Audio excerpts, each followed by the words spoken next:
тэгэхээр триггер байна гэсэн үг шүү дээ. Триггер гэдэг нь юу гэсэн үг вэ гэхээр өдөөгч те нэг юм сэтрээгээд байна гэсэн үг байхгүй.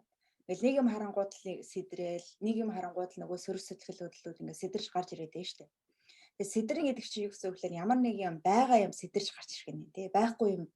Тэгээ байхгүй байсан юм сэтрэхгүй шүү дээ те. Тэгэхээр дахин хэлэхэд сэтгэл заслын үүднээс бол яг өнгөрсөнд чинь өнгөрсөнтэйгөө эвлэрээгүй өнгөрсөнд чинь нөгөө нэг үйл явдлууд одоо хийгээгүй гэх юм да. Бүрэн хүлээн зөвшөөрөөд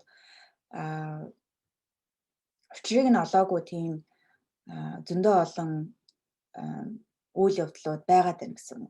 Тэр үйл явдал руугаа очиж утга учрыг нь засах хэрэгтэй. Тэгэхээр биний өнгөрсөнд болсон ямар үйл явдлууд та энэ зүйл холбоотой учраас би ингээд өнөөдөр сэдрээд байна гэж бодох хэрэгтэй ахна шүү дээ. Тэгснээс нөгөө нэг хүний бичсэн байгаа таны уншсан зүйлтэй ихэнхдээ холбоотой байдаггүй.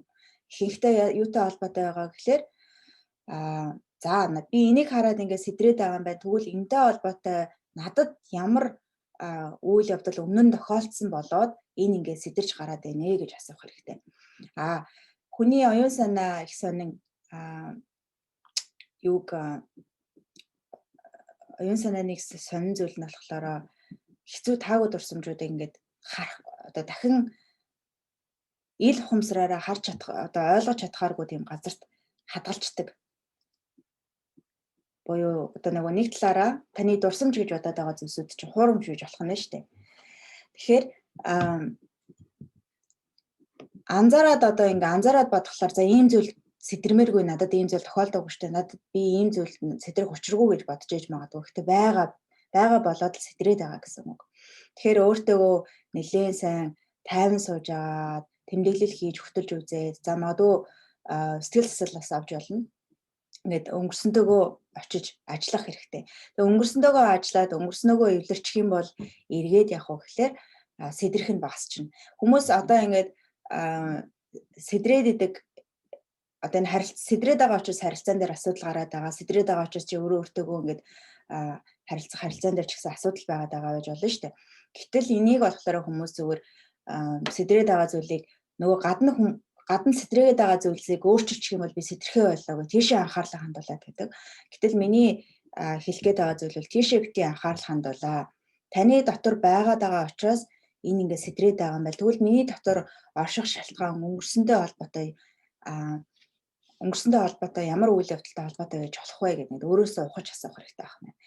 Тэгээд амархан сэтрээд байна гэдэг чинь мэдрэмтгий байна гэсэн үг. Мэдрэмтгий байгаагийн цаана трома явж байдаг. Трома гэдэг чинь сэтгэл зүйн гэмтэл байгаа байхгүй.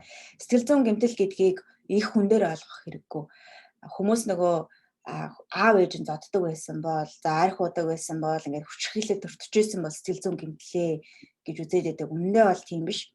Жирийн сайхан амьдралд гэр бүл төссөн ч гэсэндээ ямар нэгэн үйл явдал болоход хэрийг хүүхэд байхдаа хэд одоо нөгөө өөртөө хүн дээр тусгаж аваад тайлбарлаад оюун санаандаа ингээд бүртгээд авчихсан бол тэр нь ингээд сэтгэл зүйн гэмтэл болж идэг. Тэгэхээр сэтгэл зүйн гэмтэл бол таны гадна тохиолддоггүй дотор тохиолддог байна шүү дээ. Дотор үйл явж байгаа дотор болж байгаа үйл явдал процесс явах нь. Тэгэхээр сэтгэл зүйн гэмтэл гэдгийг хүн дээр хүлээж аваад заавал амар гэр бүл төссөн байж би сэтгэл зүйн гэмтэлтэй гэж бодох хэрэггүй байна. Ерөнхийдөө таны амьдрал тохиолдсон үйл явдлыг дотроо маш их хүн дээр хүлээж аваад шаналаад, гутраад бүр ингээд хэцүү байдалд ороод ингээд паникт өртөжсэн бол жоохон бахта тэгээд тэр үйл явдлууд чинь сэтгэл зүйн гэмтэл болоод бүртгэгдчихэж болдог гэсэн үг.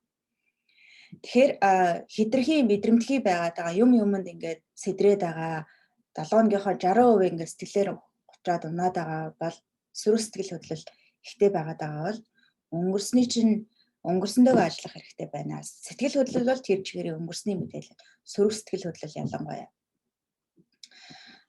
Тэгээд нэг сэтгэл хөдлөлөд арахад бусад бүх сэтгэл хөдлөлөд арчдгаа гэдэг зүйл байгаа шүү дээ. Тэгээ энэ сөрөг сэтгэл хөдлөл мэдрэгдээд ахаар би одоо энэ зүйлийг мэдэрмээргүй байна гэд нуух, хаах, зүгтаах, болох ингээд өөр зүйлээр сатааруулах тийм үйл явдлууд бас явагдчихэж болно.